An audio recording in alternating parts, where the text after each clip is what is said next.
مساء الخير، يا رب تكونوا بألف خير. اليوم هنعمل مع بعض ستريبس مقرمش بطريقة سهلة وبسيطة جدا. معايا هنا أصابع دجاج أو فراخ، أنا مقطعاها شرايح بالشكل ده، وممكن تعمليها أصغر من كده الحجم اللي انت تحبيه، ممكن مكعبات زي ما انت عايزة.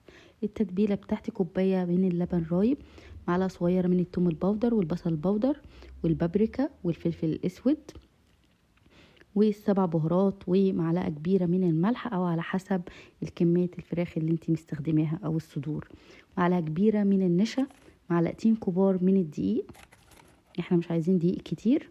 وهبدأ بقى اقلب المكونات دي كويس جدا مع بعض كده، وهدي هتكون التتبيله بتاعتي. لو حابين ان انتوا تعملوا التتبيله اللي انا عملتها لكم قبل كده برضو، هبقى اسيب لكم طريقتها في اول تعليق. حلوه قوي وسهله وبسيطه برضو، هسيبها لكم زي ما قلت لكم في اول تعليق.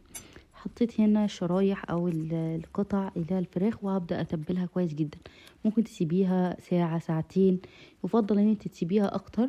انا سبتها يعني انا تبلتها من بالليل وهعملها تاني يوم، لكن لو ما عندكيش وقت سيبيها ساعه او ساعتين واشتغلي بيها، هتطلع برضو جميله وحلوه. دلوقتي غطيتها وهدخلها التلاجة، وزي ما قلت لكم انا متبلاها من بالليل. تاني يوم بعد خلاص، يعني انا عملتها من بالليل، دي تاني يوم. التتبيله زي ما انتم شايفين كده، في تغليف بقى كذا تغليف، وهقول لكم وتشوفوا ايه النتيجه اللي عجبتكم او هتعجبكم في الفيديو.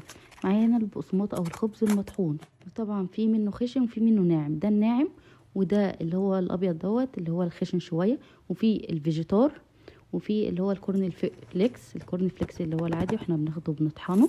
فانا هجرب كل الطرق، وطبعا في برضو طريقه اللي هي الدقيق. وعايزه اقول لكم كمان لو هتعملوا بقسماط استخدموا النوع الفاتح مش الغامق.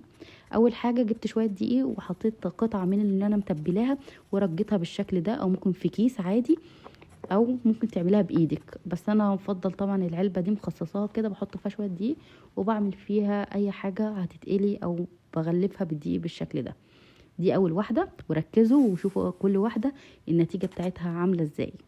تاني واحدة اللي هي بالبقسماط، اللي هو اللي بس انا استخدمت هنا البقسماط او الخبز المطحون الخشن، ولونه فاتح زي ما انتم شايفين كده، علشان طبعا ما يطلعلكيش المقليات لونها غامق لو استخدمتي الغامق.